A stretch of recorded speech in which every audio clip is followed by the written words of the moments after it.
Welcome to the Unreasonable Bias Podcast. It's your boy, Beloved. See, right then, stepping on the intro, I just couldn't understand why a person could not just let me do the intro and then let's get this thing started. We'll keep going. Because you're not interesting. I know. That's why. I mean, kind of. We will keep it all in. Everything. I don't even know why I'm here right now. I really don't. I don't understand any of this. So, couple conversations we've had this week. Couple conversations individually. Couple conversations with major people. Tell me what's going on with you this week. Man, everything is beautiful, beloved. We're celebrating a big accomplishment in our family's life. My daughter got into the high school of choice. That she worked really hard to get into. It's selection only, so you got to qualify, yada yada. So she went through all the steps and the prerequisites and did her thing, and we got a letter a couple days ago, man. So we're really hyped and happy right now in the Jones household, bro. That's what's up. Good with you over there, man. Same old thing, just ducking COVID like it owes me money, or like man. What you talking about? Yeah, like I owe it money. I don't want no parts of no sickness. None. And look, I never thought I would see the word mutant strand on TV. Like I thought that was reserved for superhero movies. But when I saw that on my timeline, I was like, oh, it's real out here. And I'm trying to catch that one. I want that strain. So I can. You want that one? You want the mutant strain? Yeah, I want that mutant strain. I need to get me some kind of flying or some kind of teleport power because I think that's how you catch it. I just want vitiligo. Just give me that vitiligo so I can get a real loan. And that's word to Uncle Ruckus. But I was in my weekly thing. I was looking at football was big today. There's a game on right now. I think matter of fact, is it or close? Yeah. Oh man, how dare you? I think it's the Bills and the Chiefs play today. Oh, we ain't got to watch that one. But what it made me think about was it made me think about brands. And how important brands have become to the world, and they kind of overstand quality nowadays. Now it's not even about the quality. Now it's not even about the aesthetic. It's more about whatever the brand tells you to do, you do it. Whatever the brand tells you to buy, you buy it. And now we, as a society, have just become accustomed to the brand. So it's not like we don't even require quality anymore or durability anymore or a long life in a product. All we needed to say is X, Y, Z. And I start thinking about, like sports fans. Like people pay a lot of money to get to wear the brand. I'm background in graphic design. It's like I almost can't support a football or basketball or a baseball team if you're local trash because I'm spending a lot of money just to put it on. Like, I don't want to, I couldn't even imagine trying to be a Browns fan if I had to look at that logo. Shout out to the Browns. I mean, what even is the logo? Is it the dog or is it because I lived in Ohio for many years and still don't really know what their logo is. It's just brown. I think it's a couple stripes and some sadness. I don't know. That's it. The logo is unhappiness. It's just a trip, man. It's just the whole shebang, and I was thinking about me and my mom's got on the phone and we're talking about like just the longevity of things anymore. Like you're not even paying for a thing, you're paying for like an air of affluence, you know what I mean? Like you're paying so other people know that you spent money. So it's just wild to me. I would say the biggest abuser of the power of influence in the branding world is none other than Supreme. I hate Supreme, and I might be wearing some of their stuff that they're affiliated with right now and wouldn't know it. But Supreme, when I saw the Supreme brick, I knew we were living in the upside down. I knew we were. And then when I saw somebody actually take a fine from the NBA for having a Supreme tattoo, you taking some of your game check player to put Supreme on your body? On your body though, fam, on your body. So Supreme, shout out to you for being famous for nothing. What I'm saying is like, you look at these NBA teams, NFL teams. Everybody has tattoos. When I say everybody, but there are people out there who have tattoos for the Bulls or tattoos for the Steelers or tattoos for the Saints or tattoos, and they have this allegiance to the brand, but the brand does really nothing for you. You know what I mean? Like, nope, the brand isn't giving you a check. The brand Hey, isn't. there, Pot. We're members of a fraternity. I know, but what I'm saying is like, even in being a member of the organization, the Perry that I wear, you know what I mean, is like, it's not to a brand, it's more like to an identity, because it's not like I'm paying one particular organization to give me merchandise. It's like, you know, you go to the conclaves, you buy a shirt, or you go down to downtown or homecoming, you get a shirt, or some woman who is doing the tailoring, or someone who's doing embroidery, you cop. So, you know, for me, it's like I'm supporting a concept that has done something for me, as a member of Phi Beta Sigma, and that's done something for me. But like, I'm a Bengals fan. Being a Bengals fan, Cincinnati has never cut me a check. Shout out to one of their graphic designers, actually, is a bro. Shout out to him. I forgot his name. His name. Oh, nice. Now, Nice. but you know, it's like, when do we stop becoming so allegiant to the brand and so allegiant to the concept of identity that we lose our identity and become a part of this brand? Never. And I tell you why, because I had a conversation a few days ago with a young lady whom, for all intents and purposes, is a local individual, you know, and I think we had kind of had this conversation, but these words came out of her mouth and it blew me away. She said she posted some illicit pics on her birthday to drum up some activity around her, to essentially create some thirst around her personal brand for her birthday, so that her birthday could be popping on the ground. These were the literal words out of her mouth. And I said to myself, we are all brands now. And then I said it to her, I said, well, I guess we're all brands now. But isn't that kind of like the philosophy from the Incredibles? If everybody's a super, then nobody is. So at this point, yeah. I think that there is something to the statement, right? There's something to that statement that says, you are being convinced by some external force, probably a brand, that you are a brand, right? It kind of falls in line to my, you know, write the book about being rich, people be rich. Like, people be rich because it's like the brand tells you you are a brand, right? And then the brand advertises to you or gives you merchandise in some cases, and then you merchandise, or you market to the rest of the world, because you have made yourself into a brand, which you're really just a conduit for advertising. So, you know, people say, you know, like to example, women will put on the gram these pictures, risque pictures. I won't call them illicit, but risque pictures, and they say, well, you know, I got the birthday party coming this weekend. It's my birthday. I'm going to celebrate. I'm going to put these pictures out so that people can see these pictures and see them lit and then want to come to my party. But I think it's that thing of like, there is no authenticity, you know, like you said in the past, like if you're wearing these Instagram filters, you're a fraud. It's like, this isn't you. This makeup, you know, this busted challenge that has been going on down, and you see the transitions between, you know, I'll be called busted, but whatever. This busted challenge, the transition between women who are in wait. You can't run past that. You can't run past that. We gotta take at least 30 seconds. Shout out to you. You know what?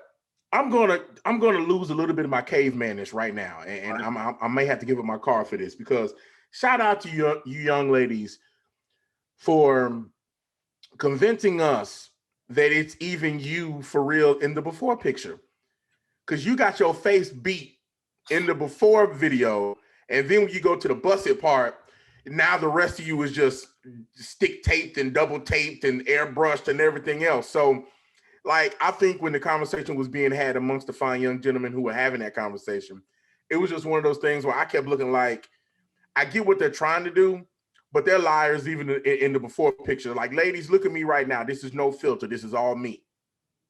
There's no busted afterwards. This is just me. I've been busted. So to your point, it's like, you're not even giving us authenticity from the beginning. You know what I Not mean? even on the onset. You're giving us, okay, so say you're you at a 0%. All right, cool. You're giving us you at 3% or 0.3, or if we're gonna say that the post challenge you're at a 10, and according to whatever you want us to believe, that before the challenge is 0, you're not even starting at 0. You're giving us 2, 3 because you put base and you've put foundation and you've got the black circles under your eyes. You've made yourself camera ready before your challenge. And then you're doing the busted challenge, but you already run the smoky eye challenge. Really? Right. You've already done the pregame mascara, and now it's to us to assume that this is how you look. But it's just like, no, you in your goal to try to become a brand, you just authenticity is just left. It's just no longer important to be authentic. It's just no longer important. And then it's become normalized. I disagree. Well, I mean, it's become normalized to say, oh, I got makeup on, so what? Oh, I got my hair. I got my hair, so what? Oh, I got this dress that I got this fupa with this faja on under my dress that's gonna sculpt my body to an unbelievable Play-Doh style sculpture. I removed 2 of my ribs so right. I can put on this body shaper. I got this faja with this padlock on it that's gonna keep everything in. But and this is a little bit of it kind of delves into like interactions between men and women. Is like, I got this faja with this padlock on it. I got this extensions of my hair. I got the makeup on. I got the shoes. I got the whole attire, but I expect 100% authenticity from you, because I do all of my inauthentic things because of you. So right there, my friend, is where the conversation with me and this young lady went left real fast. Okay. Because I just so happened to have one of my derbies with me, one of my Dobbs hats with me. I sat back, put my hat on, and said, all right, since you want to have this conversation with me, I'm finna talk to you. I'm better than you. Point blank, period, the end. She was like, what? I said, yes. And your man is better than you. Point blank, period, the end. And let me tell you why. Because when you met him, give me the circumstances. I met him online. All right, great. So y'all first conversation, what was the first 10 sentences out of your mouth? I can quote them for you without you even telling me. What kind of job do you have? Right. What's your education? What? And you were just trying to get to what them pockets do. What you're trying to figure out is what them pockets do. And had he not had himself in a place that you deemed as established for right now, at least, if he was not at an acceptable level, if he didn't have a program already in place, right, you'd have chunked them deuces and moved on to the next thirsty dude that's been DMing you for the past 5 months. And I think that you're giving people a little bit credit to even go through the tiers of walking around trying to find out what the pockets here are. Some people just come straight out the gate and like, hey, what the pockets do? What how much money do you make a year? The real question is, how much money are you willing to give me a year? That should be the real question, and the real question to be answered is, out of your disposable income, how much can I get? And how much you gonna dispose on me? Right, because it walks a real thin line of ain't no thin line. It's not even veiled. See, that's the thing I was getting at with her. I was like, this is not even a veiled thing that y'all are doing anymore. And because she was like, folks be talking about you when you post certain pictures. I said, well, obviously that's not a deterrent for you to do what you're doing. And I didn't discourage you. I said, look, if you do what you do what you do. Right. I said, but we have to come to an understanding, at least in our culture, and know that if you come to me with this, mm-hmm. I should be able to demand to see what you look like without. At least give me a shot of what give me the real before. But I think that's that thin line of that we deal with as humanity. It's like, women do not feel as though they can be au naturel and compete or comply with what society is asking for them, right? That's a lie. And so that's the problem I have is I told her that. I said, you realize that you're competing against somebody that doesn't exist. True. I said, you realize that you're competing against you actually think you're competing against the other girls on Instagram, but you're not. We're thirsty for all of y'all. And we're not shooting with a sniper rifle, baby. We shooting with a pea shooter. We just actually we're shooting with a P96 or P69 or whatever. We got a whole truck gun sitting up on the back of a pickup truck, just shooting automatic. Whatever we hit, we hitting. And so if you out there trying to generate thirst, guess what? I got my glass and it's empty. I'm clicking like and I'm sliding in them DMs. So it's like it's a thing that you're fighting against nobody. You're fighting against other women. Because she was like, I'm so surprised by me. I'm so disappointed in y'all. I said, really? Do tell. She said, because when I actually beat my face, y'all be too intimidated. I said, name nobody intimidated by you. We're intimidated by rejection. And that's, I think that's a real thing. Let's get into it today, Doug.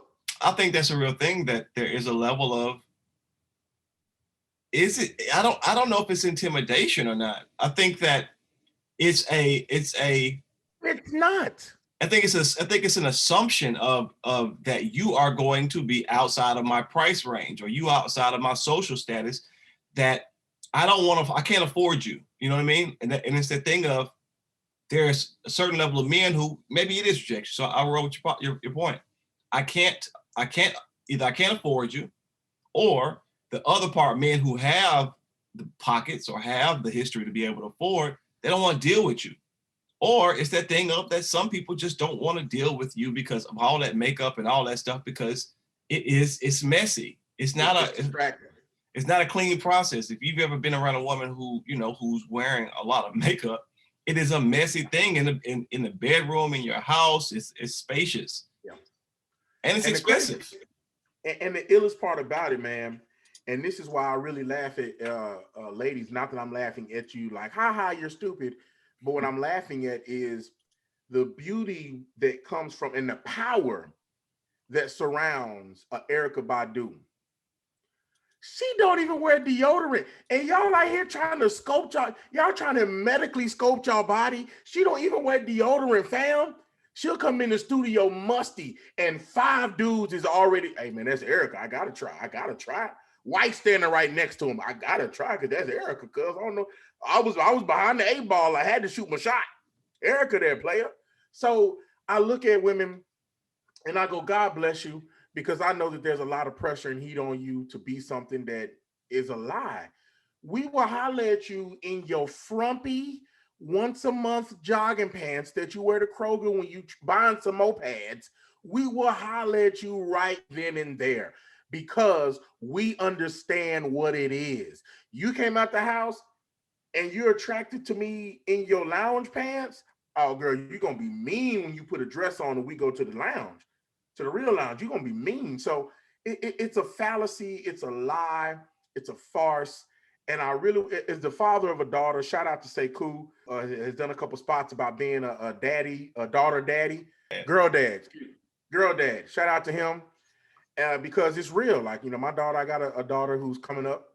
And, she sees this stuff and I have to constantly remind her that, baby, number one, that ain't real, but the real you was much more beautiful. Thanks. So just feel that. And the person who's going to love you for that, think about what kind of situation that puts them. And I'm not advocating for us as cavemen necessarily, but think about the kind of situation that puts us in. You come out the bathroom looking like a whole nother person. We at the house on our first little soiree together and you come out the bathroom looking like somebody else. And it is not only someone else, it is a different individual.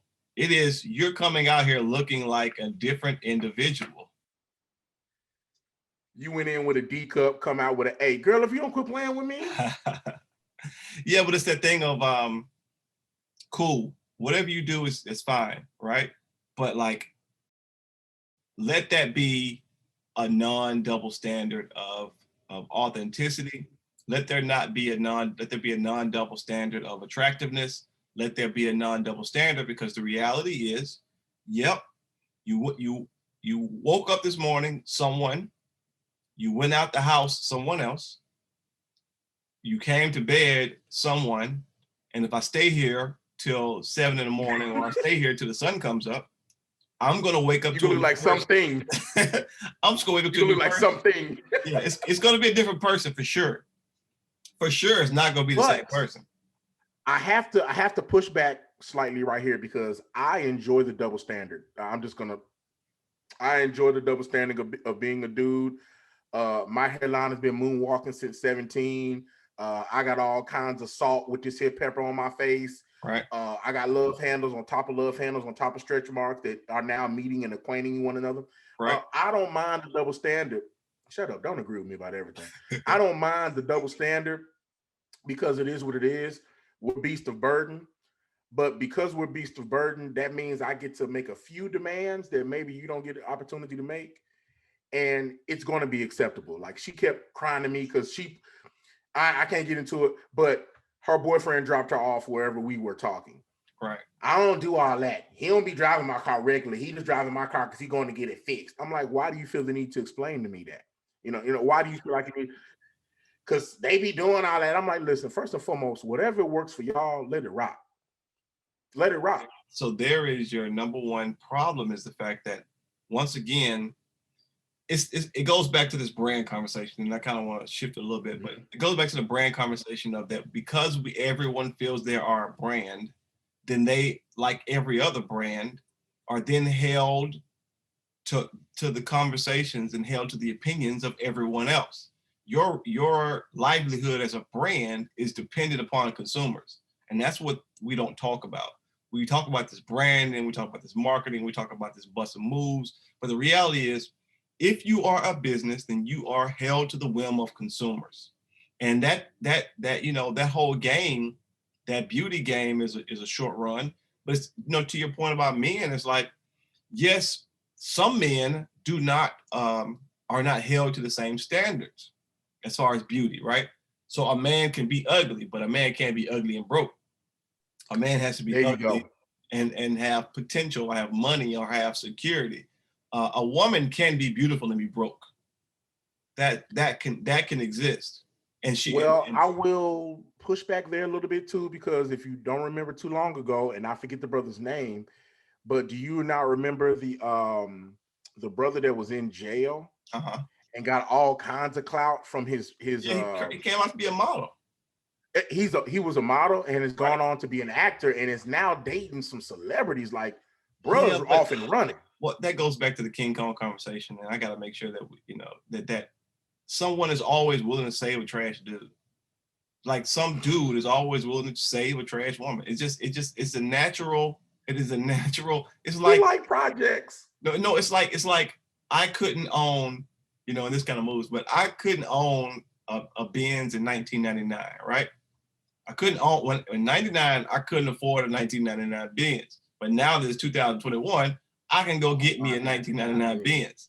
So it's like, yeah, that satisfies my personal goal. It's a stunted goal, but it surpassed my personal goal. But the reality is, you ain't got yourself nothing, as they say back in Arkansas. You ain't got yourself nothing.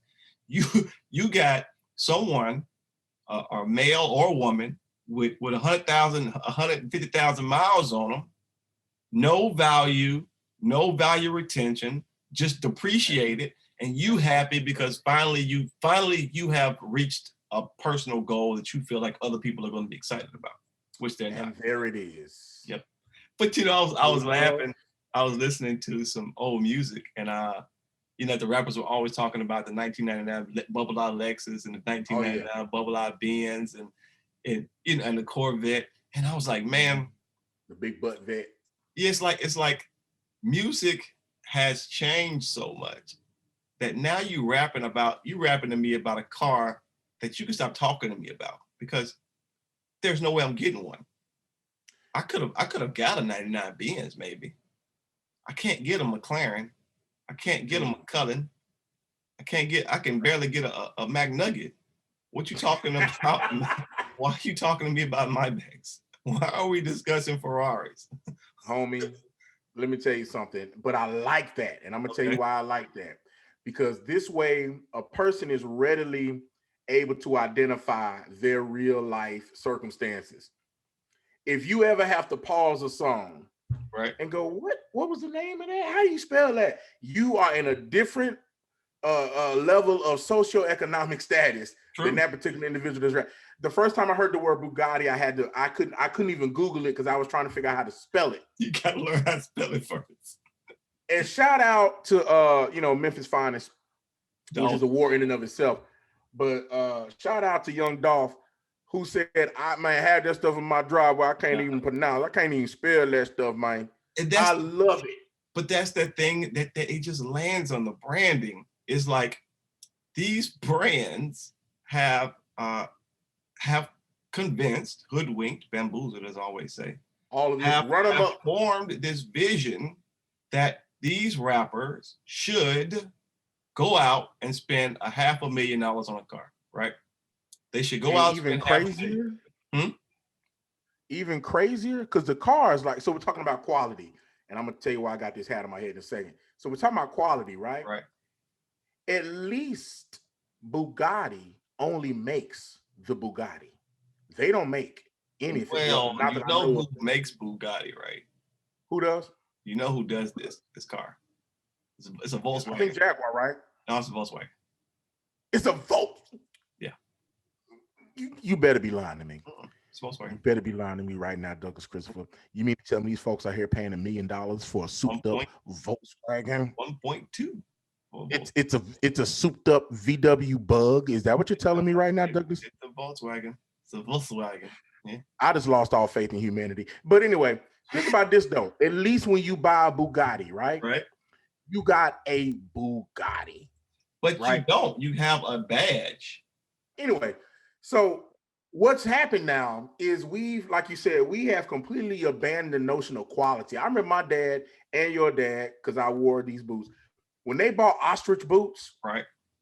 If you even looked in the direction of them boots, you might lose an eye. Why? Because they paid X amount of dollars for them boots, and they would tell you these were hand stitched by a little old lady in Italy named Lola, and she ain't got number 3 fingers on one hand. You bet not touch them. These are quality one-offs. That's the thing. I was looking, in preparation for this conversation, I was looking at like Louis Vuitton. Like I was trying to truly understand what makes Louis Vuitton like the thing, right? And a lot of it is just like because of the name it has become a thing. But then they said that Louis Vuitton bags are made from the skin of baby bulls.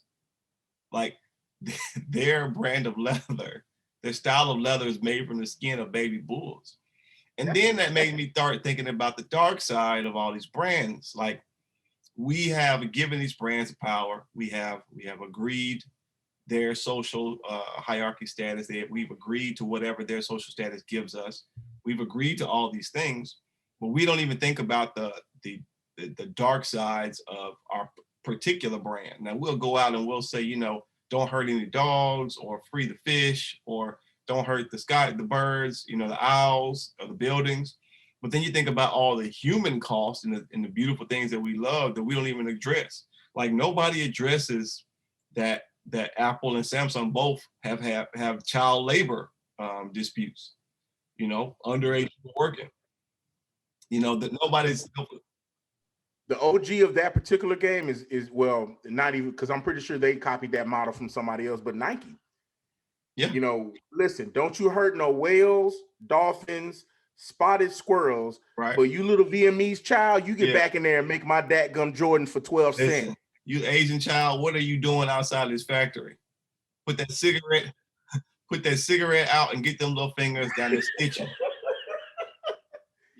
I was laughing out and nurse your baby later. We ain't got time to talk about that. Right. We'll save we'll save a cockapoo quick.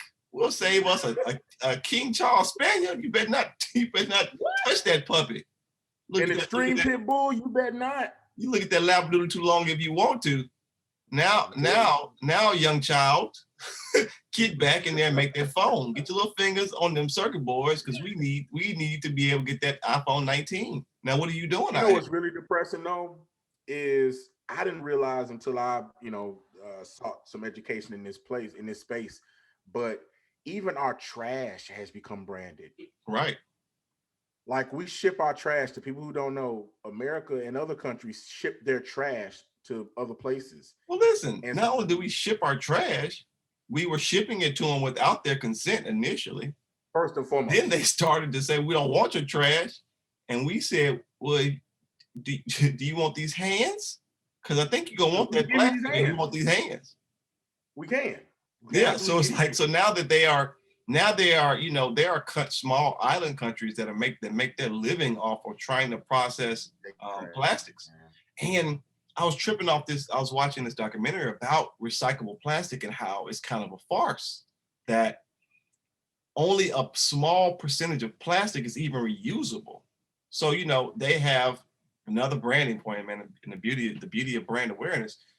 Branding point is companies have reused the symbol that looks like recycling. Right. Mm-hmm. But if you see the recycling symbol with a number in the middle of it, that does not mean it's recyclable. That just means that that sign has been used and that number tells you what type of plastic it is. So it's like this thing of where you need to discard it and have cancer. Right. It's like believing in the brand. Once again, we believe in these symbols. You know, it's almost like, you know, like the pharaohs and the Egyptians. We believe in these symbols so much that no matter what the symbol does, it can do no wrong. You know, and I laugh about this whole situation is, you know, at the inauguration, people are all like, yeah, Trump is over. You know, this thing is over. I'm like, listen, I don't care if it's Joe Biden, Jill Biden, Hunter Biden, a dog biting, or some fish biting. Anything else is better than what we had. So let's just keep it moving. But I came to the inauguration because of the conversation of Kamala Harris's nephew's shoes. And how the whole internet was, because he wore Dior ones, the whole internet is just a buzz of how much drip he had. And then that made me think of like, man, you know, this is kind of a weird transition, but I was like, man, kids today are soft. Cause like back in Tennessee, Arkansas, I wouldn't dare wear those kind of shoes out in general public because you might get your whole neck took off for your Jordans. Bam. And see, I'm finna take some of y'all down a road you may not even know existed. And this brother right here is talking some knowledge right now. Right. I'm just gonna say this. Wear a starter jacket. Man. In the year 1993. Right. Wear it outside of your house. Right. Wear some Jordans outside of your house in the year 1993. See if you don't get a muzzle put in your face. Facts. You're gonna walk home cold. You better pack some flip-flops in your backpack, baby, because you're going home in flip-flops. And that's the thing, like, you know, like I was laughing about, you know, are these kids, are like our children soft? Because it's like they don't understand the reality of having to have an extra pair of shoes in your bag because you want to go out clean, but you can't walk through certain neighborhoods with your shoes on. So you got to have some Bobos or some underbrands, some Chucks or some you know, at that point, some Reeboks or some Adidas, the throwaways that you put them on to go past where you knew that you couldn't go. You know what I mean? That thing of like putting your starter jacket down wasn't even reality. You ain't putting that down nowhere. That's on your body. Man, I saw a dude play basketball in their starter coats. You understand me? Bruh, 90 degrees, 70 degrees, 2 below zero, that starter jacket stays on your body. And I was talking to a mutual friend of ours, Ski, and I was talking about like even the chains. Like these kids wear chains around just shimmery everywhere they go. And they wear the brand new Jordans and they wear that, you know, I don't know, you know, currently what the new starter is, whatever that fashion is, but they walking around with no fear. There's no fear of retribution. And it's the ugliest stuff, man, I've ever seen in my. When I saw a real pair of Balenciagas up close and personal for the first time, I wanted to take it upside down, and slap the cashier. How dare you sell this to me, man? Do you see this? Do you see this? I could have bought this at Walmart minus the word Balenciaga. It's like someone rich, like put their sock on, like had a sock on, right? And then they put their foot into a shoe, and the bottom of the shoe just happened to kick out, like, and they looked around and were embarrassed, and then they thought, nah, this is the way it's supposed to be. And then someone said, so you mean it's supposed to look like a sock with the bottom of a shoe, and it's it's cool. And this that new Baba Yaga. It's the new Baba Yaga.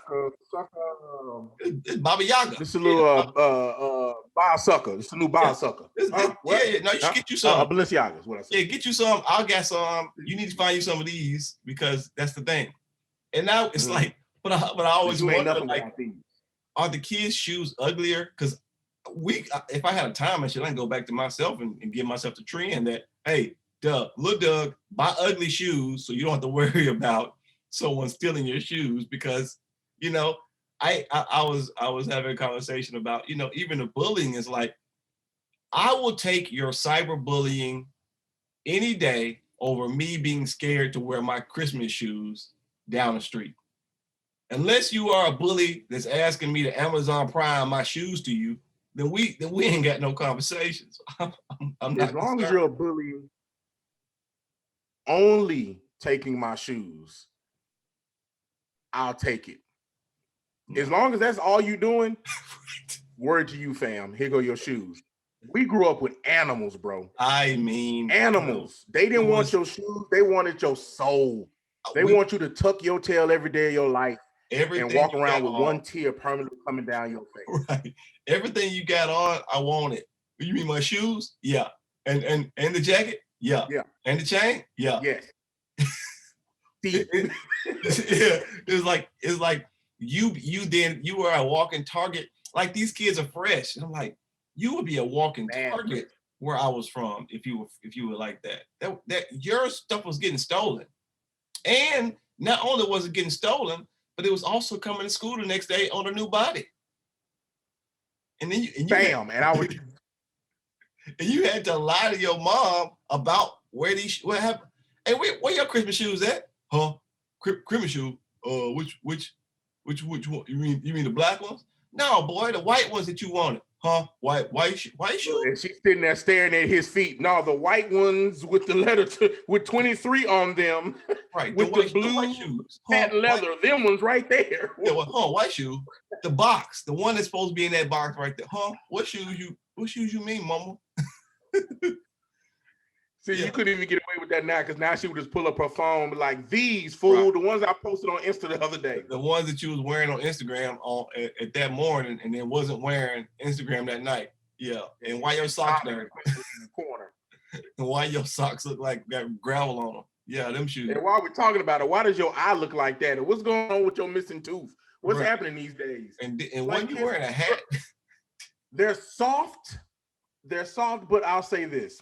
I like this one fact that I can buy my child an actual Dior bag or whatever and send her to school and not worry about her actually being punished for it. I actually like that fact a little bit, but I don't like it because that means she's going to expect a Dior bag.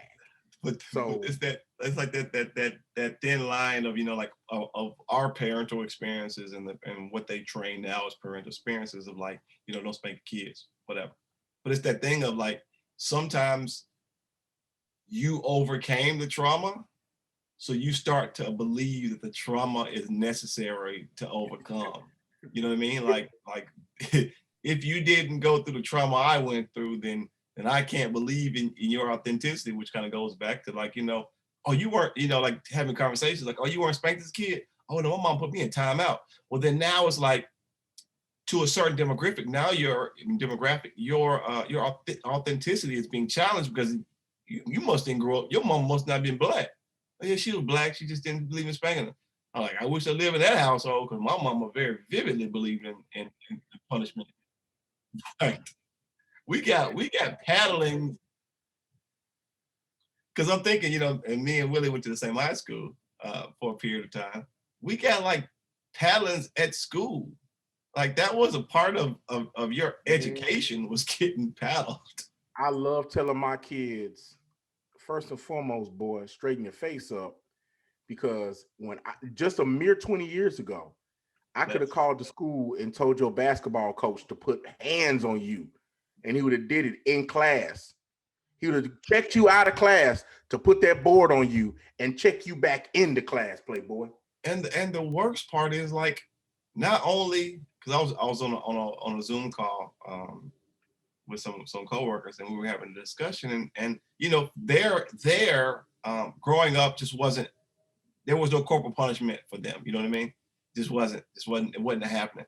And I was thinking, like, the school would go ahead and do do this, and then tell the parent afterwards. It wasn't like a call like, hey, Mr. Christopher, we about to spank your son. You know, do you agree? Do you not agree? It was like, hey, Doug, you want to get a whooping? You want the paddling, or you want to call to your mom? Hey, fam, give me them 3, and I'm gonna get up out of here.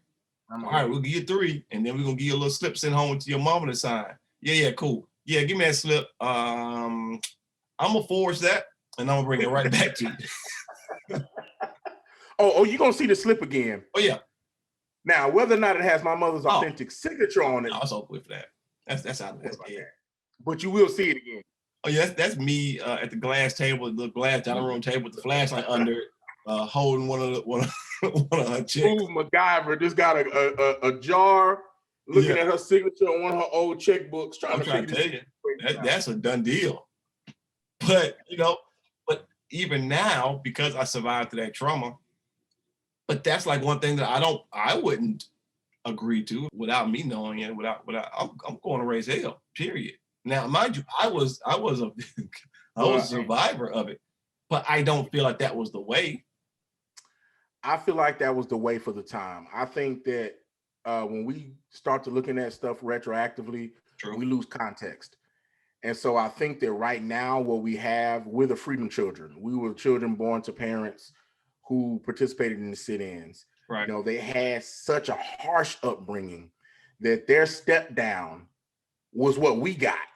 And we thought that was the worst thing ever. And what we give our kids, they think is the worst thing ever. So I think it evens out over time, and each generation gets kind of what they need to produce the calluses to move forward. Like you said, somebody called our parents soft. Think about that. Somebody called our grandparents soft. Y'all wasn't slaves? What you mean you ain't got no lashes on your back? I got 57 lashes on my back, boy. You ain't talking about nothing. And our grandparents were like, I had to walk 3 miles in the snow, no shoes to school. So nothing truer than what you're saying, because there is a real, like, there was a reality of, boy, you didn't escape slavery, you soft. Then that, boy, you weren't a sharecropper, you soft. Boy, you wasn't on a factory picking up car engines, you soft. Oh. So it's that thing of like, the goal, I guess the goal is to live a good life. That's the goal, right? I think the goal is to be able to live a good life without sacrificing your body or making a physical sacrifice. Like, that's the goal, is to live a good life without making a physical sacrifice that hinders your family growth. But it's like but us as the masculine society we still talk down if you're not, you know, even though the idea of a man has gone through so many variations, you know, to the soft point, like, you ain't working the coal mine, you're not a man, or you can't change your carburetor, you're not a man. But now it's like, because the you know, like the kids like me who were bullied when we were younger, my generation and probably the generation above me a couple years, those people now have started a power shift where they've made it about finances and not about physicality. So it's more like the people can determine with the more money I accrue, I change the identity of masculinity. Because nobody is saying anything about Jeff Bezos not being a man. And nobody is saying anything to Bill Gates about not being a man. And nobody is saying to anything about these Asian CEOs or these Silicon Valley kids or Zuckerberg. Nobody is mentioning anything about these people not being able to bench press or not being able to change the motor or change the oil or change the tire. It doesn't matter like that, because they got so much money that they will buy you and sell you wholesale. They will buy you, sell you wholesale to yourself, and take a commission. The thing has changed. So now it's like, I think the goal is almost to be soft. Like, The goal is to be as soft as possible. Sir, I don't know where this conversation took that left turn, but I'm gonna really need you to steer this thing back the right way. Nobody questioned Jeff Bezos. Nobody questions Gates. Nobody questions Zuckerberg. Have you noticed a pattern or a trend to all those names? They are non-black. I don't know what Jeff Bezos is, but he ain't black. So, bro, we still have this survival and animalistic instinct in our black communities because we're still being looked at as animals. And you will still get talked about if you go on a basketball team. And listen, LeBron James exists. John Bones Jones exist. Right. These are absolute freaks. The Greek freak. These are freaks of nature.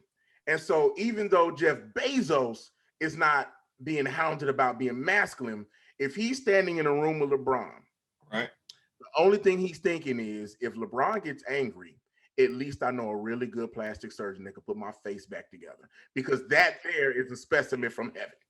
I agree with you in that reality of there's a different standard, right? You know, the woman facing charges over this laptop situation lets you know that there's a very different standard between what is equality, right?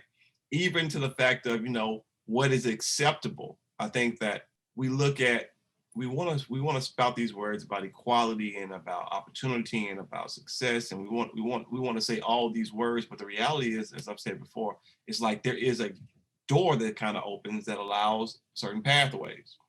So, you know, you look at a Bezos versus a Braun, right? Both of them, the black community are masters in their field. They're masters in their field. The black community would say, well, LeBron is more of a man than Bezos. And then Bezos' community would say, well, Bezos is more of a man because Bezos doesn't have to have an owner. And Bezos doesn't play for a team, he owns the team. But see, I think you hit the nail and then jump right back off it for some whatever reason. I don't know why you're doing this to yourself. But the conversation about masculinity never comes up in Bezos' community. Ever. Well, and that's the point. Well, it does. I don't think so. I don't think so. Because, bro, think about it. What is his world? First of all, like, we have to really kind of parse this out. What is his world? Who is his peer? Like, he has very few actual peers. Right. And the people in his peer group are either oil tycoons who maybe look at him like, you're an infidel, so you ain't a man, you're not even a person, or other people who are that rich when they're just weird because there's nobody else to tell them no. So their masculinity is imposed. It's imposed. Because I can walk in the room and, like, word to Nicki Minaj, I don't care if I am late, you better sit up straight, because he's Bezos. So his masculinity is, it has more space to be more toxic than just a dude that's a Kimbo Slice out here trying to punch his way through life. Because Bezos probably owns his own private security that's probably better equipped than most cities' police departments. True. So his masculinity is imposed and never questioned. But LeBron, think about it, man. LeBron has somebody spray paint his fence. Right. In his Get Money house, like in his house after he got money in LA, somebody still felt emboldened enough to walk up on a 6'9", 265-pound man who spends millions of dollars a year on his body just to make sure he can stay in shape long enough to play a full game of basketball and whoop your in for overtime if he needs to, and they still felt bold enough to do it. So in their communities, they never bring it up like that, man. Well, I think you have two different issues. Number one, and one kind of leans back into the branding thing where a certain demographic of people just see the athletes as assets to a brand. So it's like, and they are. You know, even when LeBron James left Cleveland initially, and people took the merchandise from the brand that they spent their money for and loved and whatever, and burnt these, you know, $80, $90 jerseys out of anger and frustration with the brand, you know, because LeBron is a brand within himself, and he was adjacent to the brand of the Cavaliers. So now that's that, right? So people look at athletes as an extension of the brand, not so much as an individual or unique individual, which causes these problems, right? It causes these issues where people feel emboldened to do ridiculous things that they would never do if that person was standing in front of them, or if that person was, you know, in a different field. So one, yes, I look at the Bezos situation, and that thin air, that real thin air, the Bezos, Teslas, that thin air of thing is this fact that nobody says you're not a man to them, because they understand that with money comes power. And they'll call LeBron not a man. They'll call him soft. They'll tell him to shut up and dribble. Shut up and dribble. Do all kinds of things. They'll you know, I can't say LeBron, but let's go, you know, a lower tier athlete or a person who's not getting the same playing time. They'll call him a bum. They'll call him trash. They'll say you need to be traded. They'll say all these things because to them, they're not real people. They're an extension of a brand. So it's like, I don't have to have a genuine level of respect for you because you're an extension of a brand. I mean, I was laughing. I don't know how it came about, but I was watching an old ESPN commercial about between Kobe Bryant and Jalen Rose. And Jalen walks to the restaurant. He's like, "Hey, Kobe, man, you know, I know you probably heard about what I said with the woo." And Kobe's like, "Nah, man, I don't even pay attention to that kind of stuff." And the waiter was like, "Hey, how many olives do you want?" He's like, "Yeah, give me 81." 81. And he's like, "Are you sure? Are you serious?" He's like, "Nah, just give me 2." But he knows what I'm talking about. He gets it. It's a joke. So it's that thing of that, because people just respect the brand or misidentify the people as a brand, they start to degrade a person's value. You know what I mean? The reality of that every athletic sport is the terriblest person on that roster was probably the best person in five cities. You know what I mean? Entire state for a like, yeah. Like the bum that you're talking about was still probably all state or all region or all country. He still was the best. He won Mr. Basketball in his state. Right. He's still he still holds some records in his high school, even though he's a bum. Maybe even in college too. Richard Jefferson. Right. Like nobody. RJ is lame on every platform. He's just openly considered lame. Even himself, he doesn't take himself seriously. But when you look at that man's body of work, he was a monster. There you go. He was a real problem, but nobody looks at him like that. Well, that's why they have a College Football Hall of Fame. It's because at the level of athlete you have to be to compete in the NFL, they know everybody's not going to make it. They know they're going to be some superior athletes at a collegiate level that'll never get the shot, never get the chance because, maybe they're too short or too tall or too skinny, or whatever, or issues that stop them from being able to go. But it's like they still, even like the kid Dupree out of LA, I think his name was, the running back. He was a monster, but had issues, had collegiate issues, but he was still destroying as far as in running records. But it's that thing of that. I think that we in the future, and kind of mixing the brand and stuff, we gotta appreciate people as people and not just brands. We gotta stop thinking of ourselves as brands, because you're not a brand. You are a human being. Don't try to justify your actions that you're trying to promote. Don't try to justify your actions that you're trying to make money off your appearance, or you're trying to capitalize on something. You're not. You're not a brand. Don't let them lie to you. You are a person. But guess what? You're wrong. You're wrong, though, Douglas. Yeah, let me tell you how you're wrong. Because this conversation I had the other day was quite refreshing. So this young lady was like, I posted that because on my birthday, I want the buzz around my birthday. But not just that. That's an extra $2 or $3 grand I can take in that weekend, or something to that effect. Oh, she is monetizing her body.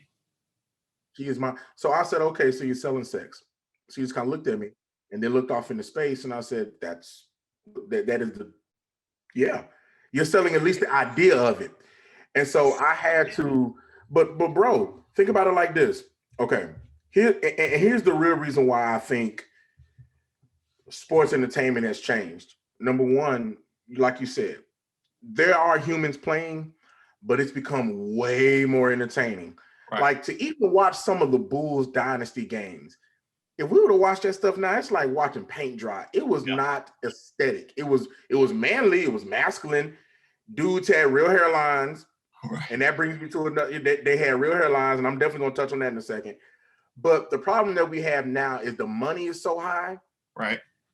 The vitriol and venom that a reporter used to spit at an athlete back in the day may be just to get his column read, but you can't tell me now that there's not a little bit of salt in the fact that a person that's covering a sport that they love may have played that sport their entire life and can never in any day, shape, or form tie LeBron's shoes or even wash his dirty feet, monetarily speaking. He's making so much money that the person that's covering him is close to him, because the relationship between the media and the athletes hasn't really changed much. They're still a real vital part of them being able to be who they are. Now, outside of that, it's changed because they're their own brand, so they can kind of take action and take charge of the narrative around them, or at least interject periodically. But the person reporting on LeBron or Giannis or whoever, James Harden, they not only might pick them apart for a game they had, but there's always usually a comment somewhere along the lines personal of, attack. You make X amount of dollars. Yeah. You should dance for me, boy. I mean, you should play better. Well, but to your point, you look at like, if we think back to the Bad Boys, you know, when Dennis Rodman was in his prime, or when the Bulls in their prime, or when Isaiah Thomas was in his prime, Bill Laimbeer and them, those were bruisers, right? There was only one person that you really couldn't touch, and that was Mike. You really couldn't touch, but you could beat snot and blood out of anybody else. It really didn't matter. But it became, once these players became a true extension of the brand, and once they start to be able to monetize their behavior and monetize their shoe deals, and once capitalism became an integral part of the NBA, not just athleticism, the game changed, because now it's like, fine, we're gonna find you. You hit him, we're gonna find you. We're going to, the penalties and the fouls started adding up more and more and more, to the point now where it's like, you watch an NBA playoff game, you might as well be watching some little league basketball, because they're going to be blowing a whistle. That's like a Lil Jon video or a Too Short video. They're going to be blowing a whistle because it's all they do. I look at Iverson versus Curry, right? You could not, if you were to bring Iverson into this era where you could just drive through the middle and not get your neck knocked off, he would have dominated. But just like a Curry could not survive. A Curry couldn't have been on the Sixers team driving up the middle. John Stockton and John Stockton driving in the middle. But these people existed. So what I'm saying is that their game to the game of the day. What I'm saying is they were 3-point shooters. Only person that had that gusto maybe was KG. He was. You know how old you sound right now with this rhetoric you're spewing. What I'm saying is, it's that thing of like, I think this is why we say the Patrick Ewing is hard, and I say Patrick Ewing is ugly. Listen. Well, I'm saying is, we say a Dame Dillard is soft, but a Patrick Ewing is hard. I wholeheartedly disagree with that argument, though. And anybody who brings it up, I say, listen, these people were akin to pit bulls. True. They only had this avenue to make their money. True. So if you are hard fouling me, you're trying to stop my kids from eating. I'm finna worry, like I'm finna go to work on you. Right. But if you hard foul LeBron, he's like, Well, no. Nike still, somebody check my account. Is Nike still cutting them checks? No. Yes. I think your point is valid, but it's just flipped. That true. Okay. Back then, that's all they had, right? So I can take a punch on the court. I can take an elbow in the neck. I can take a hard all I had, because it's all I got. Now you look at these new players and the new aesthetic of what masculinity is and all that thing. It's like, this ain't all I got, fam. So if you break my nose, you stop do this video shoot. You're right. You stopping me from making Space Jam 3. And I need my nose for Space Jam 3, or I need my nose for this Hulu commercial, or I need my nose for this Nike ad. So I'm not going to engage and you can't engage because now the fine is 10,000 or the fine is 50,000. So it's like, I think that we are aiming and we are landing towards a better tomorrow, but we still live in the shadow of yesterday of, are we all soft now? Yes, we are. Could you? Because I think about it. I mean, I think about it like this. Like I try to impute a little toughness on my son. Right. And I say impute because I'm looking at him like, I don't think you really are tough. But then I had to think about it. I think, okay, maybe he is tough in his own way. Right. But I try to, instill a little toughness into him with conversation, and then we'll go out in the backyard. We'll do calisthenics, all this kind of stuff. Excuse me, I will watch him do calisthenics. Obviously, that was quite implied. I mean, by your shape and without saying, it was obviously implied that was going to go. Yeah, obviously, clearly. Shut up. Anyway, but I think that because this conversation you're having about masculinity and then branding, I think is that it needs to be parsed and dissected because they're really not the same conversation. They're the same conversation. I think brands come into the conversation because if you want to call everybody soft, I will agree on this one particular point. Mm-hmm. And it's the one thing that I've only seen one other podcast really talk about at length, and that's Jalen and Jacoby. But why aren't men allowed to be bald anymore? Like, what happened? Like, and I thought about it. I had to think about it. It was their brand. I had to think about it. I said, why won't LeBron just be bald? Like, why don't he do the Karl Malone and be bald, or do the Charles Barkley and just be bald? Because his brand is youth, right? And it has to be aligned with youthfulness.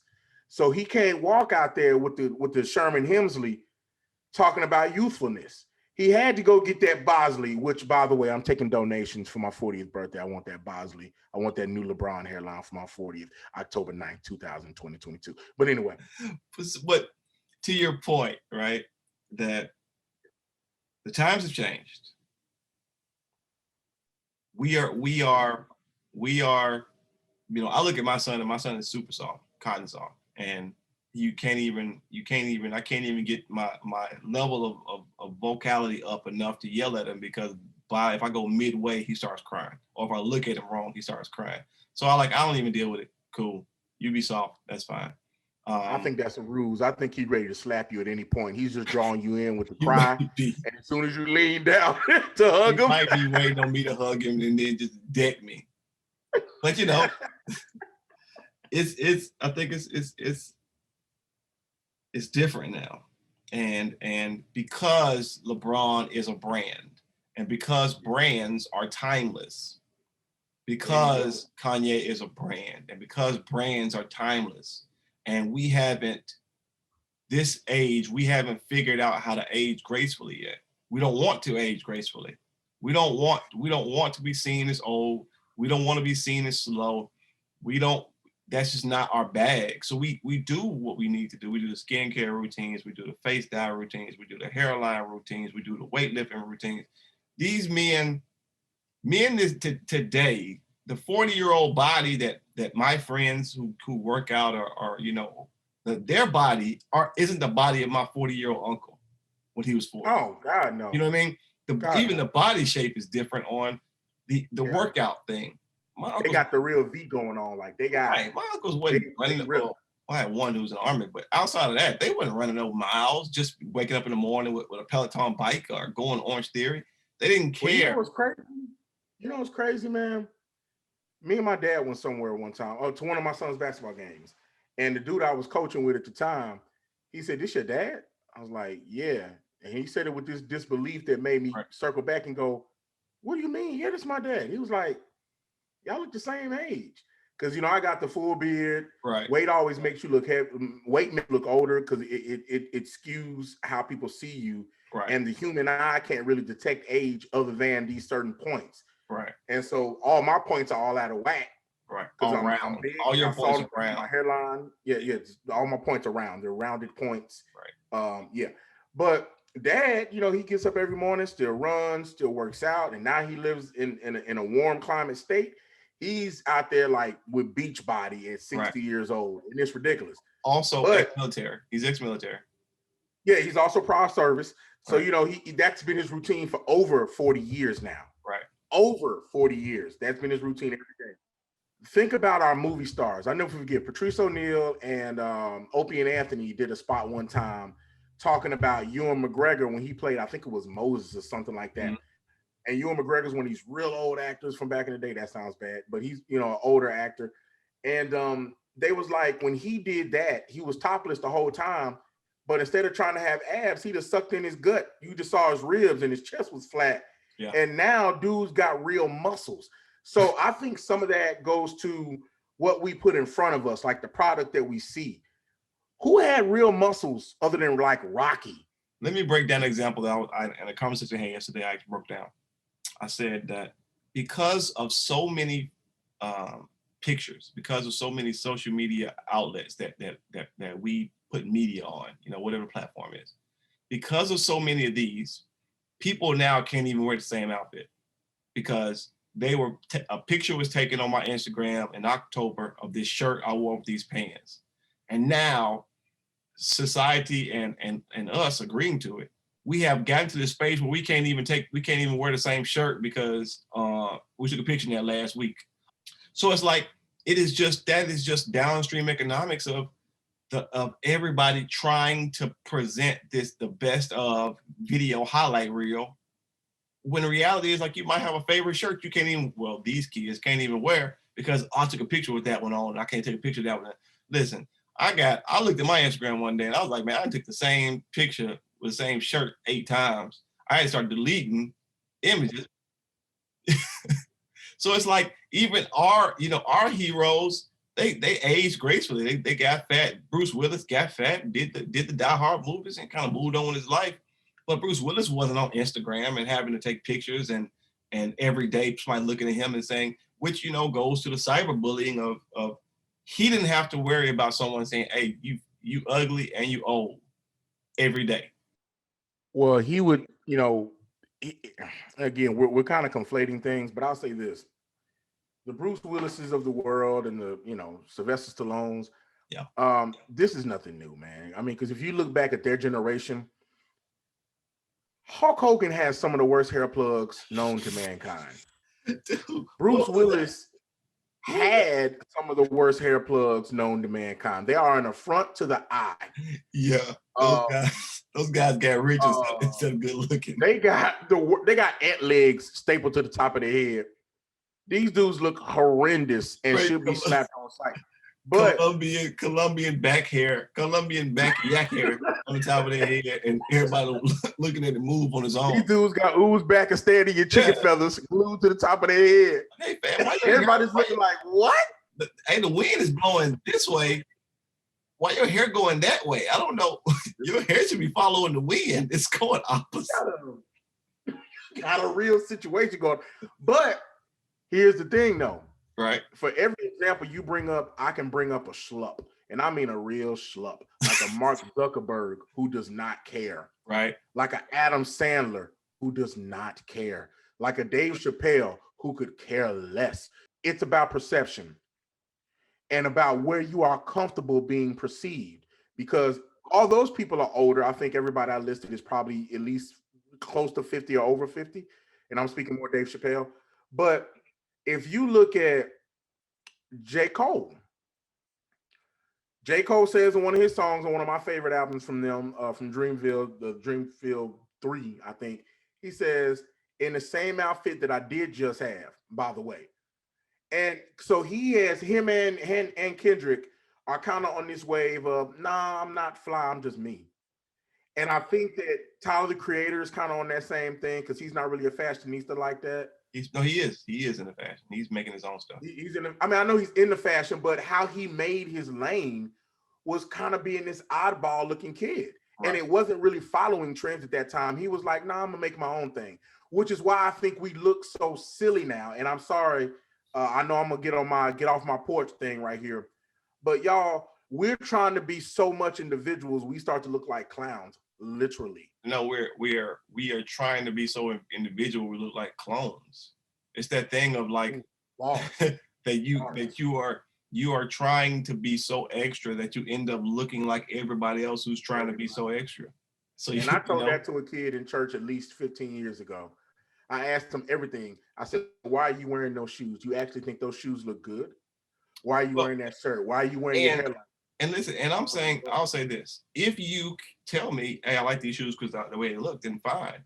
But if you tell me I like these shoes because a brand or because a person is wearing them or because one of those things, and I'm like, we got a lot of work to do. You know what I mean? And that's just an overall feature. I think we got a lot of work to do. I think we got a lot of work to do around identity. I think we have a lot of work to do around about understanding economics.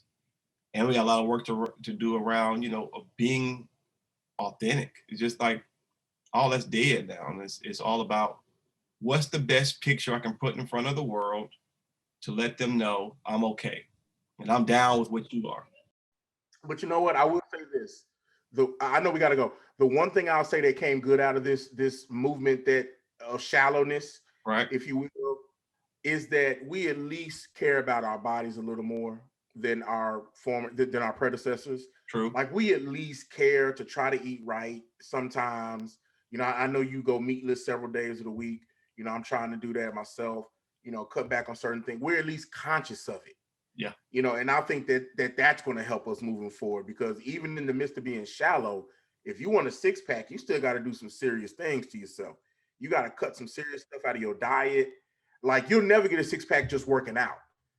Like as a person who had one for maybe 3 weeks in his life, I did. I laugh now because you say that. It's like, this kind of goes into a topic we'll probably have to cover on another podcast. But like, you got the people who are shortcutting, who are actually getting surgeries to remove the fat, or people getting surgeries for the six packs. It's just there is a thing of, there is a pathway of where this is heading, and it might not be for the best.